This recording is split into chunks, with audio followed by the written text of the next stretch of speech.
Hi, it's Natalie from Odd Page Society. Thank you for joining me at whatever time it is and wherever you are. It is just after noon, my time, on the 4th of June, 2026. It's really hard to believe how fast this year is going by, yet here we are. I thought I would do a quick video just with my process for creating our artist trading cards. Odd Page Society is meeting in June here at the end of the month, the third week of the month, and we are doing an ATC swap. So I wanted to share a little bit about my process just while I was putting some of them together. I know there's often interest in ATCs, what they are, how to make them, what do you do, so I thought I would pop on and just kind of share a little bit of my journey with them. This is the size that I'm using. It is based off of just kind of the standardized sizing.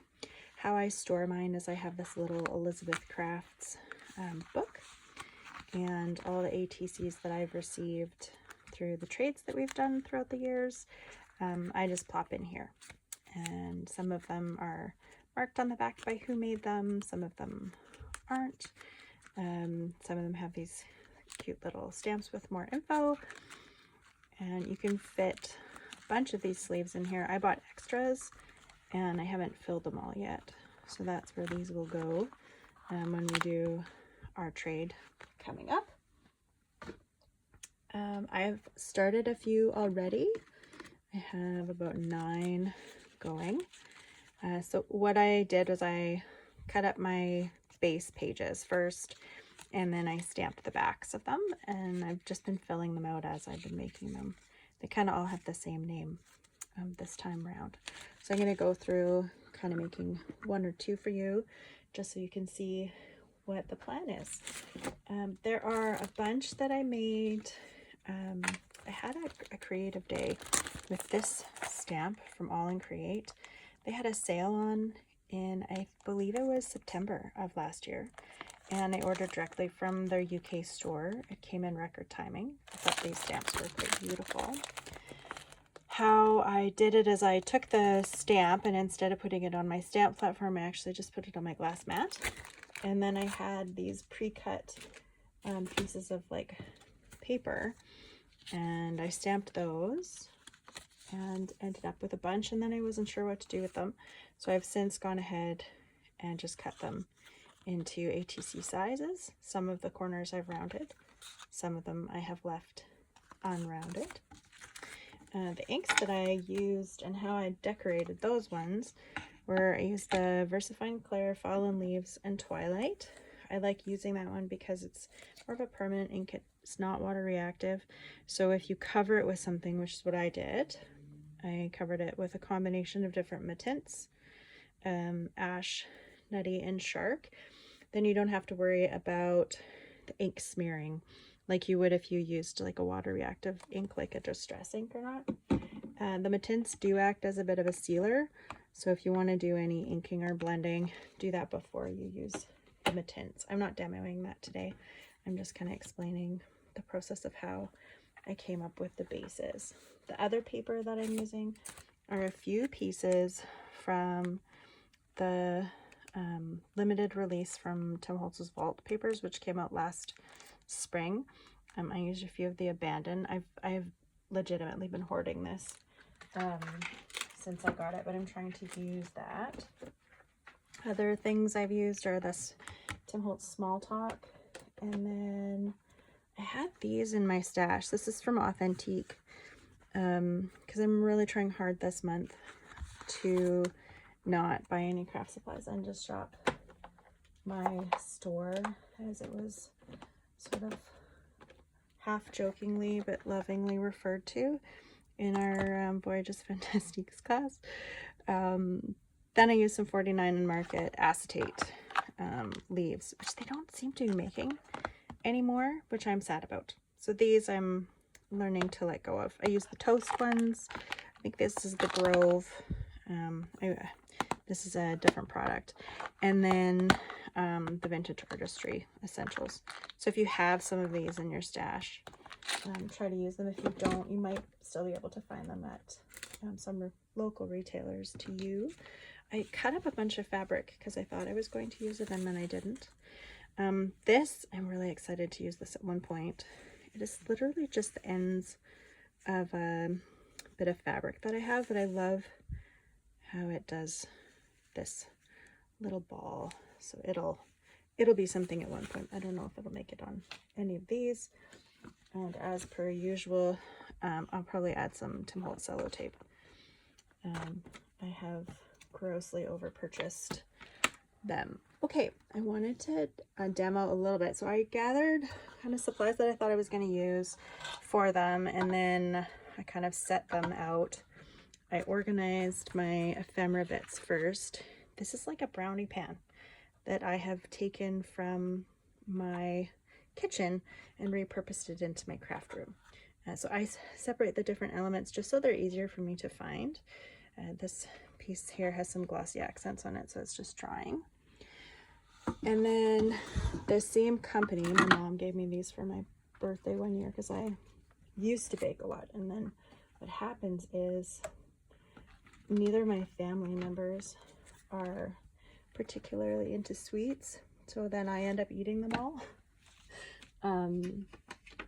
Sometimes I'll bring extras into work and then I can still bake. But anyway, so I've repurposed these birthday gifts. These are like mini brownie tins, which is amazing because you have all of these like options, and then you can set your ephemera out, so it just saves you time when you're creating and you're picking and pulling stuff out. So if you have any muffin tins or any type of things, you can do that, and then I store them on a shelf when they're not being used.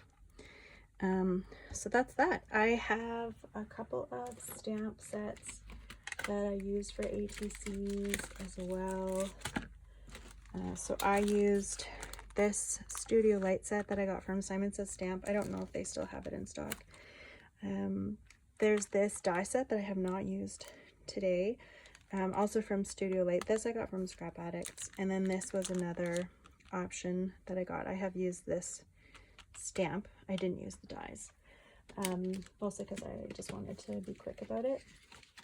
And then I used this Elizabeth Craft Design ATC stamp as well. So those are the stamps that I used. I just did cutting with my trimmer. Some of the ephemera is Tim Holtz ephemera, and then the rest was just stuff that was in my stash. So this is a piece of the abandoned paper. What I did for this one is I basically laid out all of my ATCs, and then on top of my ATCs I just kind of laid out what I was going to put on them to kind of enhance them or like make them into what they are. They're generally the same, but they deviate a little bit. And then with each one, I've just been kind of looking at them and seeing if I want to make any changes. So this is the last one that I did, and I really appreciated the layering that I got with these oval things. This is some of the Tim Holtz palette paper in green, and then I ended up using one of his label die sets, which I can provide in the description in the comments because it's probably behind me somewhere and not super handy. And then this is from this one of his stamp sets, which I do have handy. It is Field Notes, and then I have the coordinating die set from Simon Says Stamp, and I did a bunch of ephemera and cut it out when I was teaching my last class at Scrap Addicts. I created a little piece of, like a little baggie of ephemera, so that if you had taken a class with me before, you got a nice little bonus for signing up for that one. So when I did that, I ended up with a bunch of extras. So this one, so far I've attached my leaf. I just used liquid glue. I had these pre-punched dictionary pages, and then that's a piece of ephemera from the Field Notes guide. And then I like, when I'm doing collages, to not glue everything down, so that there's room to kind of stick stuff under. And then I also like to kind of work like semi quickly, kind of like that, so that if I'm tucking underneath things, I can do that before the liquid glue dries, which is a benefit of using the liquid adhesive. I like looking to sort of figure out what things you need to center in order for them to look good, which is to me just a personal preference, versus what things you want to have slightly askew. So this one I like, but I'm adding the quotes, which I've quite been enjoying kind of finding. This one was white, and then I used some tea dye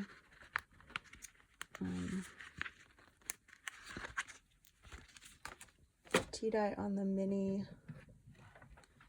mini dauber, because I found with how aged this is, when you put them on, sometimes I'll use liquid adhesive for the stickers because I find that they don't stick down quite well. Other times I won't. So when you put them on, it was a little bit too stark with the white. So you can just really easily go over it. I find it's easier to do that after it's down, as long as you're not worried about the ink going outside of the border of the card, which in this case, we don't have to worry about because it's so dark.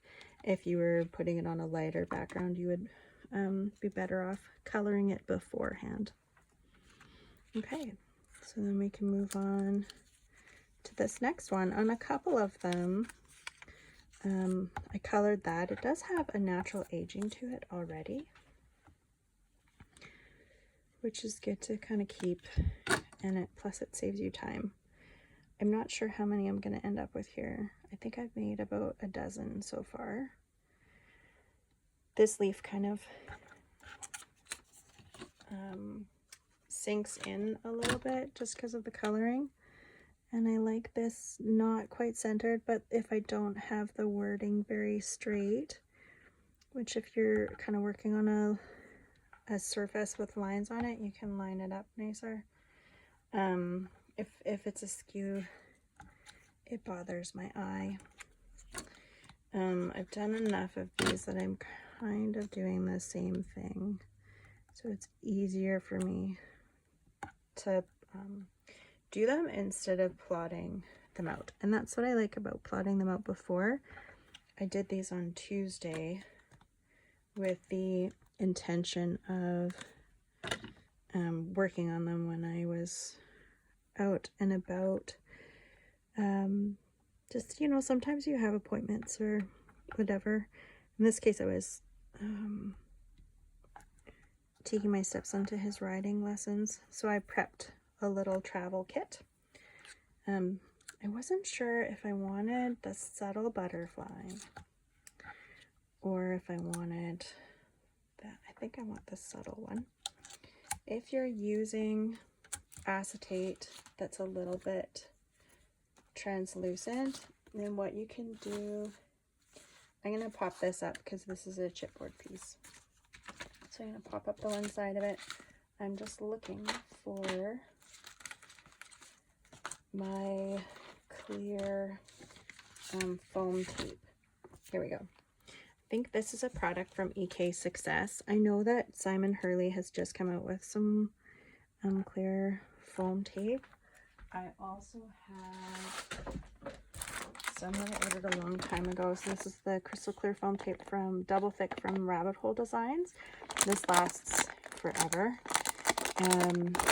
When I got it, I think this actually came in additional packaging because I had to, that I've since removed. It's like an automotive type product, and that I think has just been repurposed for the craft industry. So sometimes, when I've done this backwards, if there's a new product kind of out there, or someone is saying something is a new product, it might be new to their product line, and you have to be careful because some of the coloring came off there, so it'll show up on this side. You can kind of see that now. So it might be new to their product line, but it may not be new to the craft industry as a whole, which is just to say there's a possibility that you might have it in your stash already.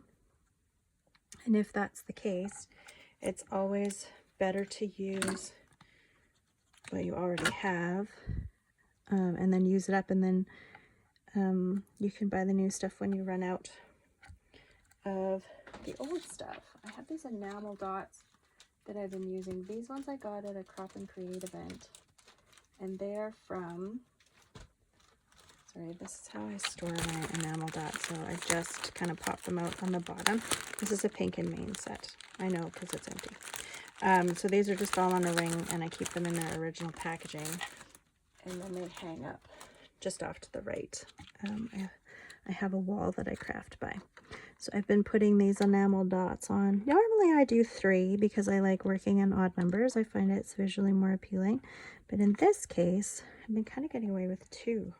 So I'll keep that. And then I also have a couple of these ones from Stampin' Up! That I have been using. So if you have these in your stash, you can feel free to use those. Just any ones. It kind of just adds a nice little additional sparkly bit to it, which I've found to be quite fun. Oh, it looks like I already glued this one down. I just haven't filled out the back. So the stamping on this I didn't do a perfect job with, but I wasn't overly worked up about. I'll set that aside. This one I think still needs to be done. So this is an example of the All in Create stamping that I did, which was really nice. I might do a video on it if you're interested. Just leave a comment. I find the more I've been stamping, and particularly stamping outside of my MISTI, the better I've been getting at it, which has been nice, because I just kind of had accepted at one point that I was a crappy stamper, and I would then use my stamp platform for everything. And there's nothing wrong with that. Just I've discovered with doing more junk journaling than card making, it's nice because it's quicker if you can hand stamp. It's a bit less cumbersome, I find, and you don't have to be quite as specific either. So if you mess up a little bit, it's not as big of a deal. And then having that almost like permission to not be perfect was enough for me to start just doing it better. And then I watched a Tim Holtz live, I think it was a live, where he talked about stamping with purpose. So since kind of absorbing that advice, what I will typically do now is make sure that I am indeed stamping with purpose, and that seems to get me the best results, which is good. If I'm doing multiples of something, I'll use a stamping platform with a jig, but for the most part, I'll do it for freestyle. When I do that, I find it is helpful if you have like a foam surface that you can put your here, like this. Also got from a Crop and Create event, and I recently heated it with my heat gun, so it's I don't advise that. It hasn't really ruined the surface of it, but it's probably isn't ideal, certainly.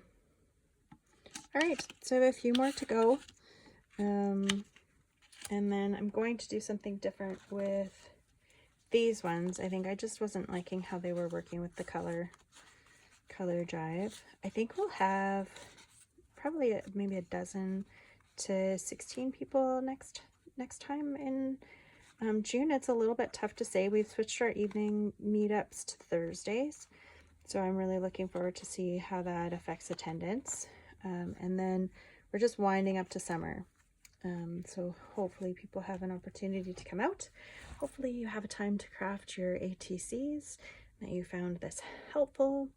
I hope that you all have a good morning, afternoon, evening, or night, wherever you are and whatever time you are joining me at. Thanks for your time. Bye-bye.